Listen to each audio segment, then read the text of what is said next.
আল্লাহ নবী নিজের বর চুল ধরে চুমা খাইছে, সুবহানাল্লাহ। রসুল চুল ধরে চুমা খাওয়া রসুলের আদর্শ ভিত্তিক সুন্নত।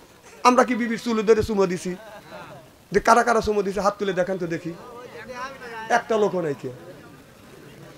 আজকে মা বোনের আছে না, মা বোনেরা শুনে বলবি নি রে, হ্যাঁ হুজুর চুলে ধরে চুমো তো দেওয়া দূরের কথা, আরো চুল থাপা দিয়ে দৌড়িয়ে মোচর দিয়ে সিট করে পারিয়ে ভালোই বকছে। আপনি আবার বউ মারেন, বউ মারেন, বউ কেন মারবেন? বউ মারা হারাম। মা বোনেরা শুনে বলতে এত সুন্দর সোনার মৌলবি কোনে আছে এই হুজুরি দরকার না। না বউ মারবেন কেন? বউ কি মারার জিনিস? তাকে মারবেন না। রসুলের 11টা বিবি ছিলেন, রসুল বলেছে আমার একটা বিবিকে আমি মারি নেই, ধমকে দেই নেই, চোখও রাঙাই নেই। সুবহানাল্লাহ একটা জোরে কও। আর আপনার বিবি ডাউল রান্না করছে, ডাউলে লবণ একটু কম হয়েছে, লাঠি হাতিলে দাওয়া চাচা শ্বশুরের বাড়ি তুলছি, এই কাম মানুষ করে? বউ মারে, বউ মারা হারাম। যারা বউ মারবে তাদের হাতের মোনাজাত দান খয়রাত আল্লাহর দরবারে কোনোদিন কবুল হবে না, হইতে পারে না, হওয়া সম্ভব না। কে বড় বড় চোখ করছো কে? মা বোনেরা শুনে বলতেছে এত সুন্দর সোনার মৌলবি কোনে আছে, ভালো করে বুঝো। সর্বনাশের আমার চুল ধরে ধরে বেটে। আমি এই ওয়াজ করছি, এক মহিলা চিঠি লিখছি যে হুজুর চুল ধরে মানে আপনি বললে বউ মারা হারাম, আমার স্বামী তোমাকে মারছে, এখন কি অবস্থা? আমি বললাম মা, স্বামী যদি তোমাকে রাগের সময় মারিয়া থাকে মা, ওই জায়গাটা চিহ্ন করে রাখো। তোমার স্বামীর হাতের ছোঁয়া তোমার শরীরে যেই জায়গা লাগছে দোজখের আগুনে কোনোদিন ওই জায়গা পুড়িবে না। আর মা বোনেরা শুনে বলতেছে না আমারে ভালোই করছি। তাহলে স্বামীর কি রহমতের হাত? সুদ খাওয়া হাত, ঘুষ খাওয়া হাত, বিড়ি খাওয়া হাত। বিড়ি যারা খায় তাদের হাত দিয়ে গন্ধ, মুখ দিয়ে গন্ধ, দাড়ি দিয়ে গন্ধ, টুপি দিয়ে গন্ধ, জামা দিয়ে গন্ধ, লেপ দিয়ে গন্ধ, বালিশ দিয়ে গন্ধ। আমার হায় সন্দ ওর বউ থাকে কেমনে রে আল্লাহ রে, জরকম ঠিক কিনে। টাটকা বিড়ি খায় বোর মুখের কাছে মুখ লাই, বউ খালি মুখ ঘুরো। স্বামী কয় আমি তোমার মুখের কাছে মুখ লই, তুমি মুখ ঘুরো। বউ কয় যে শরমও করে লজ্জাও করে, এই মাত্র তুমি টাটকা বিড়ি খায় আমার মুখের সাথে মুখ লাগাইছো, তোর পাশার সাথে তোর মুখের গন্ধ বেশি। না না বিড়ি খাও, ব্রাশ করতে পারো না? বিড়ি খাও, বউ কষ্ট দাও। জানেন যে বিড়ি না খায় এমন গন্ধর গন্ধ, হে লোকটা টিকতে পারে না হলে। হ্যাঁ, আবার কেউ চিন্তা করতেছে হুজুর মোর বিড়ি খাওয়ার বিপক্ষে ফতুয়া দিবে। না না, আমি বিড়ি খাওয়ার ফতুয়া দেবো কে বিপক্ষে? বিড়ি খাওয়া জায়েজ, কেউ যদি হারাম আমি বলবো জায়েজ 2 কোটি বার জায়েজ। খাওয়ার একটা জায়গা আছে, লিমিটেড আছে। বিড়ি খাবে সেটা হলো টয়লেটের মধ্যে। মানুষ বিড়ি খায় টয়লেটের মধ্যে, আমি নিজে দেখছি টয়লেটের মধ্যে মানুষ বিড়ি খায়। একদিন রমজান মাস আমি নামাজ পড়তে যাবো, জোহরে আজান দিছি, কারণ স্ট্যান্ডের কাজ সারিয়ে যাই। কারণ টয়লেটের কাছে যা দেখি টয়লেট দরজা দিয়ে কিন্তু ধুমো গোলা বের হচ্ছে। কি রে আগুন ধরলো নাকি? আর নক করলাম, আর ভিতর থেকে খবর মানে সিগন্যাল দিচ্ছে, তাহলে বোঝা গেল মাল ওখান থেকে উৎপত্তি হচ্ছে। না না, বিড়ি যদি হালাল মনে করে খাও, ওই থেকে মানুষ টয়লেটের মধ্যে খায়। এইবার কয়েকদিন আগে দেখছি, এই যে আপনাদের সেন্টার জালসার কয়েকদিন পর যে একটা বুড়ো টয়লেট থেকে বের হচ্ছে, মুখ লড়তেছে। দেখুন দাদা কি খাও? কয় পান খাচ্ছি। কম কোনে গেছিল? কয় টয়লেটে। কম তুমি টয়লেটে পান খাইলে? কহা পান না খালি টয়লেটে পান না খালি আমার ডেলিভারি হয় না, মানে এমুরটা পান খাবে এমুরটা ডেলিভারি করবে। সি সি সি, পান হলো হালাল জিনিস, তুমি হারাম জিনিস হালাল জিনিস তুমি ওই জায়গাটা খাও। না না, হারাম জিনিস ওখানে যা, যদি টয়লেটে যদি পান খাও তাহলে টয়লেটের থেকে একটু গু তুলে চুন মনে করে খাও। না না, কথা আমি বলতে পারি নাকি ভাই কন? না না, এই পান, এই যে পান, এখন আমি দেখছি, আমি অনেক জায়গা ভালো করে দেখি যারা পান খায় ওরা টয়লেটের মধ্যে পানও খায় আর ডেলিভারি করে। হ্যাঁ, আমি নিজে দেখতেছি।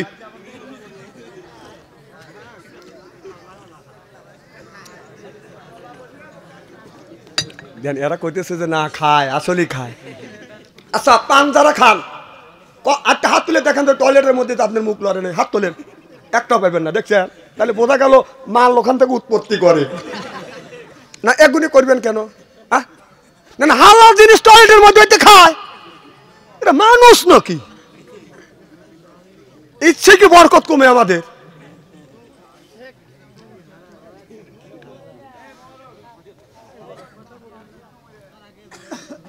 খুব খারাপ লাগতেছে আমার ভাইয়ের। আমার ভাই একবারই চলে যাচ্ছেন। আচ্ছা, 1 নম্বর ঠিক আছে। নারে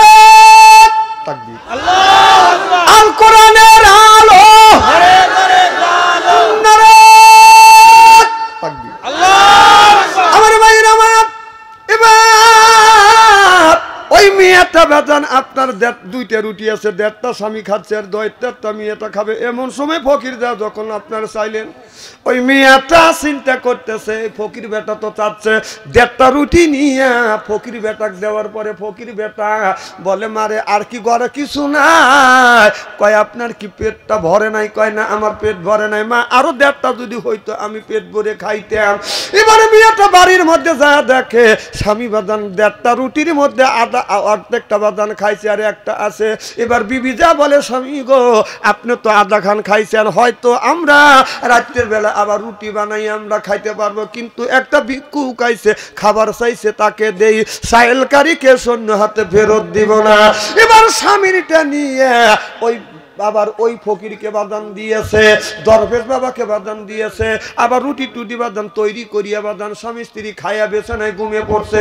সকালবেলা নাস্তা করছে, দুপুরের সময় আবার যখন খেতে বসছে আল্লাহর কি কাম, ওই ফকির সারা জায়গা ঘুরতে ঘুরতে ওই বাড়িতে এসে বলতেছে ও গো মা আমি কালকে তোমার বাড়ি খানা পিনা করে গেছি, আজকে অনেক জায়গা খাবার চাইছি মা কেউ আমাকে খাবার দেয় নাই, তুমি কালকে দিয়েছো আমার বিশ্বাস আজকেও তুমি আমাকে খাবার দিবে।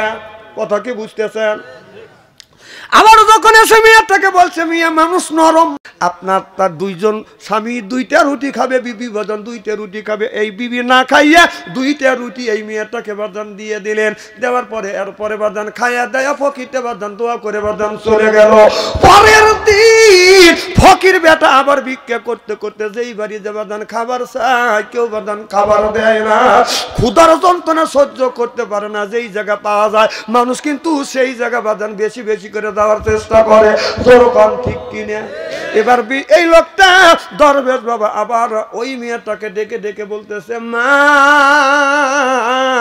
তুমি মনে কিছু করিবে না গো মা, মা রে আমি অনেক জায়গা ক্ষুধার যন্ত্রণা সহ্য করতে না পারে অনেক জায়গা আমি সল করেছি, খাবার চাইছি কেউ দেয় নাই, 2 দিন তুমি দিয়েছো আমার বিশ্বাস আজকে তুমি আমারে দিবে। এবার মেয়েটা আবার ওই মেয়েটা রুটি না খাইয়া মেয়েটা যখন ওই দরবেশ বাবাকে যখন খাবার দিছে, দরবেশ বাবা রুটি হাতে নিয়ে রুটিটা বাদাম সিরিয়া রুটিটা মুখে দিবে, মেয়েটার মুখের দিকে তাকে বলে মা আজ 3 দিন ধরে তোমার বাড়িতে আমি খাবার খেতে আসছি, তুমি আমাকে খাবার দিয়েছো মা, 3 দিনের মধ্যে তোমার একটা তো বেটা পুত্র দেখলাম না, তোমার কি পুত্র সন্তান নাই? মেয়েটা চোখের পানি ফেলে দিয়ে দিয়ে কান্দে আর বলে বাবা আল্লাহ 10 বছর ধরে আমার বিয়ে হয়েছে, আল্লাহ একটাও বেটা পুত্র দেয় নাই। এবার ফকিরটাই কথা শুনিয়া খাবার খাইয়া ও বাজান বাড়িতে যাইয়া আপনার তাহাজ্জুদ নামাজ পড়ি আল্লাহর কাছে দোয়া করেছে, আল্লাহ ও মাওলা তুমি ইচ্ছা করলে ছেলেও দাও, ইচ্ছা করলে মেয়ে দাও, ইচ্ছা করলে দিতেও পারো না, আল্লাহ তোমার ভান্ডারে কোনো জিনিসের অভাব না, আমি ফকির আমি ভিক্ষুক আমি দরবেশ মানুষ, আয় আল্লাহ তাআলা তোমার কাছে অভাব নাই, চাইলে তুমি ফেরত দাও না, আল্লাহ তুমি কি পারো না ওই মেয়েটাকে একটা বাচ্চা দিতে? ও বাজান আল্লাহর কি শান, আল্লাহর কুদরত বোঝা যায় না। আল্লাহ কিছুদিন পরে ওই মেয়েটাকে বাজান একটা ফুটফুটে সন্তান দান করছে। এই ছেলেটা যখন দান করছে, ছেলেটা যখন হইছে আপনার 3-4 বছর পর হযরত মুসা আলাইহিস সালাম ওই বাড়ির পাশ দিয়ে বাজান যাচ্ছে, যাইতে যাইতে মুসা আলাইহিস সালাম ওই মেয়েটার সাথে টাকা লক্ষ্য করে দেখে ওই মেয়েটা একটা শিশু বাচ্চা নিয়ে খেলাধুলা করতেছে। হযরত মুসা আলাইহিস সালাম আস্তে আস্তে মেয়েটার দিকে এগিয়ে যায়, বলে ও গো মা এই বাচ্চাটাকে, বলে এই বাচ্চা আমার গর্ভের সন্তান, আল্লাহ আমাকে একটা সন্তান দিয়েছে।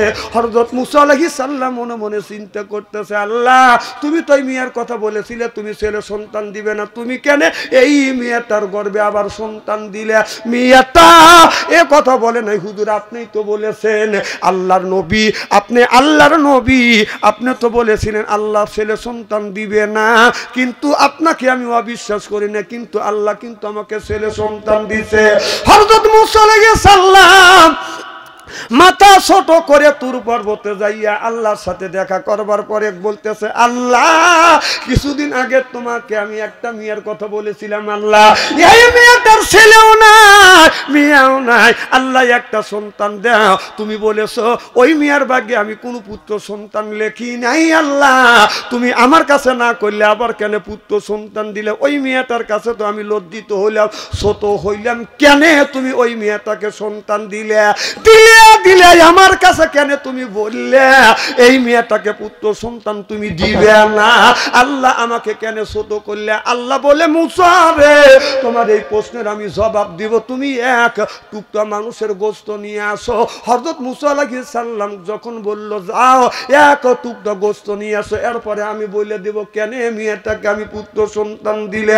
হযরত মুসা আলাইহিস সালাম তুর পর্বত থেকে আসিয়া তার জাতির কাছে, কওমের কাছে যা বলতেছে, ও আমার জাতিরে, আমার কওমেরা, আমার আল্লাহকে খুশি করবার জন্য একজন একটু গোশত দাও। আমার আল্লাহ গোশত চাইছে, মানুষের গোশত চাইছে, একটু গোশত দিবে না? তার উম্মতটা বলে অন্য কিছু দিতে পারি, আমি শরীর কাইটে আমি ব্যবহার করে গোশত দেবো, নিজের শরীর আমি কেমন করে জখম করব? কথা বুঝতেছেন না? কেউ দেয় না। না দেওয়ার কারণে মুসা আলাইহিস সালাম রাস্তা দিয়ে বাদান চলে যাচ্ছে আর বলতেছে, আল্লাহ তোমার বান্দাদের কাছে আমি এক টুকরো গোশত চাইলাম, তুমি সে সুবিধা কেউ এক টুকরো গোশত দিল না। মন খারাপ করে যাচ্ছে আর চিন্তা করতেছে, আল্লাহ কি জবাব আমি তোমার কাছে দিব? এই বলতে বলতে ওই যে দরবেশ বাবার সামনে যে হাজির হয়ে গেছে, ওই দরবেশ বাবা বলতেছে, বাবা আল্লাহ নবী মুসা আলাইহিস সালাম, আপনি তো মুসা নবী? বলে হ্যাঁ আমি আল্লাহর নবী। বলে আপনার মন খারাপ কেন? বলে আমার মন খারাপ এই জন্য, আল্লাহ মানুষের গোশত চাইছে আর আমি আমার উম্মতের কাছে আমি গোশত চাইলাম, কেউ একটু গোশত দিল না আল্লাহকে খুশি করবার জন্য। এবার ওই দরবেশ ব্যক্তি বলে, ও নবী মুসা আলাইহিস সালাম, আল্লাহ মানুষের গোশত কি আপনার কাছে চাইছে? বলে হ্যাঁ চাইছি। কত মানুষের কাছে চাইলাম, কেউ গোশত দিল না। এবার বলে মুসা রে, আল্লাহ নবী মুসা আলাইহিস সালাম তোমার হাতে কি চাকু আছে? বলে চাকু আছে। চাকুটা দেন। চাকু যখন বাজান দিছে, এবার চাকুটা দরবেশ বাবা হাতে নিয়ে শরীরে এক অঙ্গ কাটিয়ে এক টুকরো গোশত দিয়ে দিছে, যাও আমার আল্লাহকে গোশত দাও। এবার মুসা আলাইহিস সালাম গোশত নিয়ে বাদান চলে গেছে তুর পর্বতে। যা বলে, আল্লাহ তুমি তোমার বান্দার গোশত চাইছিলে, কেউ দিল না, একজন দরবেশ বাবা গোশত দিছে। আল্লাহ বলল, মুসা রে এই গোশত আমি খাবো না, আমি তোমাকে পরীক্ষা করবার জন্য, আমি তোমাকে বুঝনের জন্য আমি এই জন্য গোশত চেয়েছি। মুসা রে তুমি তোমার উম্মতের কাছে গোশত চাইলে, তোমার শরীরে কি গোশত ছিল না? এ মুসা তুমি নবী হইতে পারো রে মুসা, এক টুকরো গোশত কাইতে তুমি আমাকে কেন দিলে না? অন্য মানুষের কাছে গেলা, তোমার উম্মতটা তো দেয় নাই। কিন্তু ওই দরবেশ বাবার কাছে যখন বলছো, অমনি দরবেশ বাবা গোশত কাইতে দিছে। এ মুসা এই দরবেশ আমার কাছে দোয়া করছে, আমি আল্লাহ সহ্য করতে পারি না, এই দানের বিনিময় আমি আল্লাহ তারে পুত্র সন্তান দান করছি। সিল্লা সিল্লা পান আল্লাহু আকবার, নারায়ে তাকবীর, আল্লাহু আকবার। এই জন্য দান করব, কিন্তু পরেটা দান করব না। এই যে আমাদের দেশের নেতারা আছে, পরেটা দান করে, কথা কর আশাকাই মসজিদে 2 টন গম দিলাম, ওকে ওটা দেয়, পাবলিক এটা চুরি করে মসজিদে দেয়। জানেন জানেন না তো, দেয় আপনারা হই হই করে নেন। আমাদের নামাজ কবুল হচ্ছে না, মসজিদের মধ্যে সুদখোরের টাকা ঢুকছে। ঠিক জোরে হইল না, ঘুষখোরের টাকা ঢুকছে, কথা কন না খেয়া। আল্লাহ বলল, কুলুমিন তাইয়্যিবাতুন মা রাযাকনাকুম, আগে হালাল খাও, এরপর ইবাদত করো। আমাদের ইবাদতটা তো হচ্ছে না, আমাদের খাবার হালাল হচ্ছে না, হারাম খাবার খায়া আল্লাহর কাছে দোয়া করতেছি। ঠিক কিভাবে দোয়া কবুল হবে কোন? আল্লাহ বললে, ইয়া আইয়ুহাল্লাযিনা আমানু, ওহে যারা ঈমানের বিশ্বাসী, যারা ঈমান আনছো, কু আনফুসিকুম ওয়া আহলিকুম নারা, নিজে বাঁচো, তোমার আহল পরিবারকে বাঁচাও। আজকে নিজেও বাঁচলাম না, আহল পরিবারকে বাঁচাতে পারলাম না, কথা কর না। আজকে আমার আহল পরিবারের অবস্থা কি? আল্লাহ বললো নিজে বাঁচো, আহল পরিবারকে বাঁচাও, কথা কার?